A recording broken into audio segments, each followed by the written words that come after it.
నార్కర్పల్లి మండలం చెరువుగట్టుకు అఘోరి చేరుకుంది. జడల రామలింగేశ్వర స్వామిని దర్శించుకుంది అఘోరి. చెరువుగట్టు నుంచి శంషాబాద్కు బయలుదేరింది అఘోరి. ఇటీవల దాడికి గురైన గుడిని దర్శించనున్నారు అఘోరి శంషాబాద్ రాకపై ఉత్కంఠత కొనసాగుతుంది. భారీగా పోలీసులు మోహరించారు. ప్రతి ఒక్కరూ సనాతన ధర్మం పాటించాలంటూ అఘోరి సూచిస్తున్న నేపథ్యంలో అఘోరి మళ్ళీ శంషాబాద్ ఆలయం దగ్గర ఎలాంటి హడావుడి చేస్తుందంటూ పోలీసులు భావిస్తున్న నేపథ్యంలో భారీ బందోబస్తు ఏర్పాటు చేశారు. ఇటీవల దాడికి గురైన గుడిని అఘోరి దర్శించుకోబోతున్నారు. చెరువుగట్టు నుంచి శంషాబాద్కు బయలుదేరారు అఘోరి. అంతకుముందు చెరువుగట్టులో శ్రీ జడల రామలింగేశ్వర స్వామిని అఘోరి దర్శించుకున్నారు. నార్కాట్పల్లి మండలం చెరువుగట్టు నుంచి ఆమె శంషాబాద్ వైపు బయలుదేరారు. ఇటీవల దాడికి గురైన గుడిని దర్శించబోతున్నారు అఘోరి. దీంతో ఒక్కసారిగా శంషాబాద్ రాకపై ఉత్కంఠ నెలకొంది. భారీగా పోలీసులు మోహరించిన పరిస్థితి. సనాతన ధర్మం సంబంధించి తాను పోరాటం చేస్తానంటూ అఘోరి ప్రకటించిన విషయం తెలిసిందే. ఇక ఆత్మార్పణ చేసుకుంటానంటూ అఘోరి చేసిన వ్యాఖ్యలతో ఒక్కసారిగా తెలుగు రాష్ట్రాల్లో సంచలనం నమోదైంది. ఈ నేపథ్యంలో అఘోరి ఎక్కడికి వెళ్ళినా పోలీసులు భారీ బందోబస్తు ఏర్పాటు చేస్తున్నారు. భారీగా పోలీసులు మోహరిస్తున్నారు. అటు ఏపీలో కూడా పోలీసులు భారీగా అఘోరి పర్యటించిన ప్రాంతాలన్ని చోట్ల మోహరించిన పరిస్థితి. ప్రస్తుతం అఘోరి నల్గొండ జిల్లా నుంచి శంషాబాద్ వైపు వస్తున్నట్టుగా తెలుస్తుంది. అయితే నిన్న అఘోరి శంషాబాద్ గుడిని దర్శించుకునే క్రమంలో ఏం మాట్లాడిందో ఒకసారి చూద్దాం.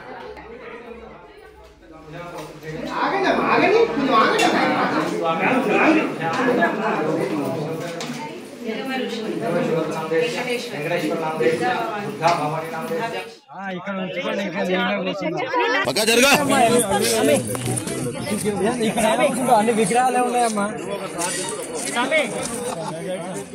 హర మహాదేవ్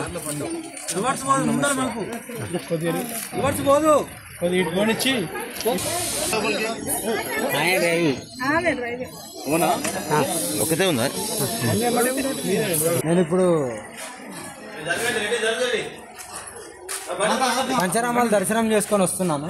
నెక్స్ట్ ఎక్కడికి వెళ్తారు? నెక్స్ట్ ఇదే శంషాబాద్ ఇష్యూ ఉంది కదా పోచమ్మది, అక్కడికి వెళ్తున్నాను. ఓకే. నేను హెచ్చరించినప్పటి నుండి ఇది ఆరో గుడి ధ్వంసం కాకట. ఓకే. ఆంధ్రలో పర్యటించినప్పటి నుండి హెచ్చరించి కూడా వెళ్ళాను. అప్పటి నుండి ఆరో గుడి. ఆడపిల్లలను కాపాడుకోవాలి, భూహత్యను ఆపాలనే కదా ఇంత సనాతన ధర్మం గురించి నేను చెప్పినా కూడా ఎవరు పట్టించుకోవాలి. ఎంత మూర్ఖంగా బతుకుతున్నారో వీళ్ళ విజ్ఞప్తికి వదిలేస్తున్నాను. నేను శంషాబాద్ చేరుకున్న తర్వాత అనేది నేను చూపిస్తాను. ఇక పోరాటం అంటే సనాతన ధర్మం గురించి. మహాదేవ్ నేను ఇప్పుడు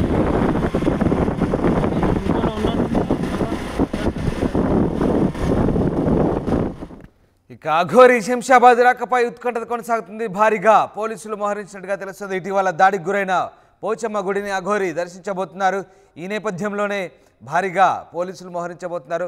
ఇక సనాతన ధర్మం సంబంధించి తాను పోరాటం చేస్తానని చెప్పినప్పటికీ గుళ్లపై దాడులు ఆగడం లేదంటూ అఘోరి ఆగ్రహం వ్యక్తం చేస్తున్నారు. ఈ నేపథ్యంలోనే శంషాబాద్ వెళ్ళి తన తడాఖా ఏంటో చూపిస్తానంటూ అఘోరి హెచ్చరించిన నేపథ్యంలో పోలీసులు ఒక్కసారిగా అలర్ట్ అయ్యారు. అఘోరి శంషాబాద్ రాక నేపథ్యంలో అక్కడ భారీగా పోలీసులు మోహరించినట్టుగా తెలుస్తోంది. మా కరెస్పాండెంట్ రమేష్ జనయ్యర్. రమేష్, జడల రామలింగేశ్వర స్వామిని దర్శించుకున్న తర్వాత అఘోరి అక్కడి నుంచి శంషాబాద్ వైపు బయలుదేరినట్టుగా తెలుస్తోంది. అఘోరి ఏం మాట్లాడారు?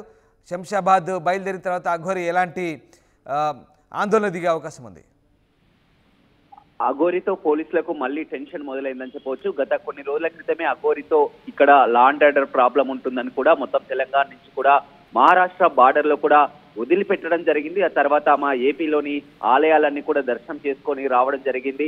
ఆ భీమవరం ఆలయం, అదేవిధంగా విజయవాడ కనకదుర్గ మాతని దర్శించుకున్న తర్వాత కనకదుర్గ మాత నుంచి నేరుగా విజయవాడ నుంచి నిన్న సాయంత్రం ఆ నల్గొండ జిల్లాలోని చెరువుగట్టు జడల రామలింగేశ్వర స్వామి ఆలయానికి కూడా రావడం జరిగింది. ఇక్కడ రామలింగేశ్వర స్వామి ఆలయాన్ని దర్శించుకొని కూడా ఎక్కడికి వెళ్తున్నావు అని అడగగా శంషాబాద్ వెళ్తున్నాను, అక్కడ పోచమ్మ టెంపుల్ కి వెళ్తున్నానని కూడా చెప్పడం జరిగింది. తాను హెచ్చరించిన తర్వాత కూడా ఇప్పటికీ 6 ఆలయాలు కూడా ఈ విధంగా ధ్వంసం అవుతున్నాయి. తన తడాక ఏందో చూయిస్తా, శివతాండం ఇస్తా, శంషాబాద్ వెళ్ళాక చెప్తా, పోరాటం చేస్తా అని కూడా అఘోరి చాలా ఉద్వేగంగా మాట్లాడినటువంటి పరిస్థితులు కూడా మనం చూడడం జరిగింది. గతంలోనే 2 రోజుల క్రితమే చెప్పడం జరిగింది, ఖచ్చితంగా తాను తెలంగాణకు ఎంటర్ అవుతా, ఏం చేస్తారో చేయండి, దమ్ముంటే అడ్డుకోండి అని కూడా ఒక సందేశాన్ని కూడా పంపింది. చెప్పినట్టుగానే ఇవాళ తెలంగాణలోకి ఎంటర్ అయింది. నిన్న సాయంత్రమే ఇక్కడ నల్గొండ జిల్లాలో చెరువుగట్టుని దర్శించుకున్న తర్వాత కూడా ఇప్పుడు శంషాబాద్ కు వెళ్ళినటువంటి పరిస్థితి కనిపిస్తుందని చెప్పవచ్చు. ఆమె సీఎం పై కూడా వ్యాఖ్యలు చేస్తుంది. గత కొన్ని రోజుల నుంచి కూడా సీఎం రేవంత్ రెడ్డి పై కూడా వ్యాఖ్యలు చేస్తుంది. అవసరమైతే సీఎం రేవంత్ రెడ్డి ఇంటికి కూడా వెళ్తాను, ఈ విధంగా ఆలయాలపై ధ్వంసం అవుతున్నా కానీ సనాతన ధర్మాన్ని పట్టించుకోవడం లేదు, తన పోరాటం ఏంటో చూపిస్తారని కూడా చెప్పడం జరిగింది. ఇప్పుడు శంషాబాద్ పోచమ్మ ఆలయానికి కూడా వెళ్ళింది. అక్కడ మొత్తం పోలీసులు భారీగా మోహరించడం జరిగింది. నిన్న చెరువుగట్టుకు వచ్చినటువంటి సందర్భంలో ఎవరు కూడా ఊహించలేదు, అక్కడ ఎవరు కూడా పోలీసులు కూడా అడ్డుకునే ప్రయత్నం కూడా చేయలేదు. ఆమె నేరుగా ఆ ఆలయానికి వచ్చి దర్శనం చేసుకుని వెళ్ళింది. వెళ్తూ మాట్లాడుతూ కూడా శంషాబాద్ కు వెళ్తున్నాను, తన పోరాటం ఏంటో ఇక చూయిస్తానని వరుసగా చెప్తున్నప్పటికీ కూడా ఇప్పటికీ 6 ఆలయాలపై ధ్వంసం జరిగింది. సనాతన ధర్మం విషయంలో కూడా ముఖ్యమంత్రి రేవంత్ రెడ్డి కూడా కల్పించుకోవట్లేదు. ఈ విధంగా దాడులు జరుగుతున్నా కానీ ఎవరు పట్టించుకోవడం లేదని కూడా చెప్పడం జరిగింది. మనం చూడడం జరిగింది గతంలో కూడా ఈ విధమైనటువంటి సిచ్యువేషన్ తెలంగాణలో ఉండడంతో కూడా అఘోరిని తెలంగాణ నుంచి కూడా బయటికి పంపించడం జరిగింది. మళ్ళీ ఇప్పుడు తెలంగాణలోకి అఘోరి ఎంటర్ కావడంతో కూడా పోలీసులకు ఒక టెన్షన్ వాతావరణం అయితే నెలకొందని చెప్పుకోవచ్చు. రామ్దాస్.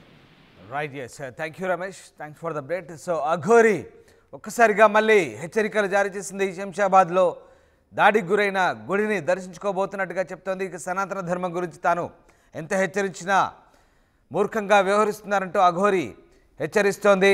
శంషాబాద్ వైపు అఘోరి రాకపై ఉత్కంఠత కొనసాగుతుంది. భారీగా పోలీసులు మోహరిస్తున్నారు. తాను ఇటీవల చేసిన వ్యాఖ్యల తర్వాత కూడా వరుసగా గుళ్లపై దాడులు జరుగుతున్న నేపథ్యంలో అఘోరి సీరియస్ అవుతోంది. భారీగా పోలీసులు మోహరించిన నేపథ్యంలో ఒక్కసారిగా మరి శంషాబాద్లో ఏం జరగబోతుందనే ఉత్కంఠ అయితే కొనసాగుతోంది. జడల రామలింగేశ్వర స్వామిని దర్శించుకున్న తర్వాత అఘోరి శంషాబాద్ వైపు పయనిస్తున్నట్టుగా తెలుస్తోంది. దీంతో పోలీసులు అయితే అలర్ట్ అయ్యారు. మరి శంషాబాద్లో పోలీసులు అఘోరి రాక సందర్భంగా ఎలాంటి జాగ్రత్త వహిస్తున్నారు, ఏం జరగబోతుందనే ఉత్కంఠ అయితే కొనసాగుతున్న నేపథ్యంలో ప్రస్తుతం అఘోరి వ్యాఖ్యలు సంచలనం రేపుతున్నాయి. జడల రామలింగేశ్వర స్వామిని దర్శించుకున్న తర్వాత అఘోరి ఏం మాట్లాడారో మళ్ళీ చూద్దాం. నేను ఇప్పుడు పంచరామాలు దర్శనం చేసుకొని వస్తున్నాను. నెక్స్ట్ ఎక్కడికి వెళ్తారు? నెక్స్ట్ ఇదే శంషాబాద్ ఇష్యూ ఉంది కదా పోచమ్మది, అక్కడికి వెళ్తున్నాను. ఓకే. నేను హెచ్చరించినప్పటి నుండి ఇది 6వ గుడి ధ్వంసం కాకట. ఓకే. ఆంధ్రలో పర్యాటించినప్పటి నుండి హెచ్చరించి కూడా వెళ్ళాను. అప్పటి నుండి 6వ గుడి. ఆడపిల్లలను కాపాడుకోవాలి, గోహత్య ఆపాలనే కదా ఇంత సనాతన ధర్మం గురించి నేను చెప్పినా కూడా ఎవరు పట్టించుకోవాలి. ఎంత మూర్ఖంగా బతుకుతున్నారో వీళ్ళ విజ్ఞప్తికి వదిలేస్తున్నాను.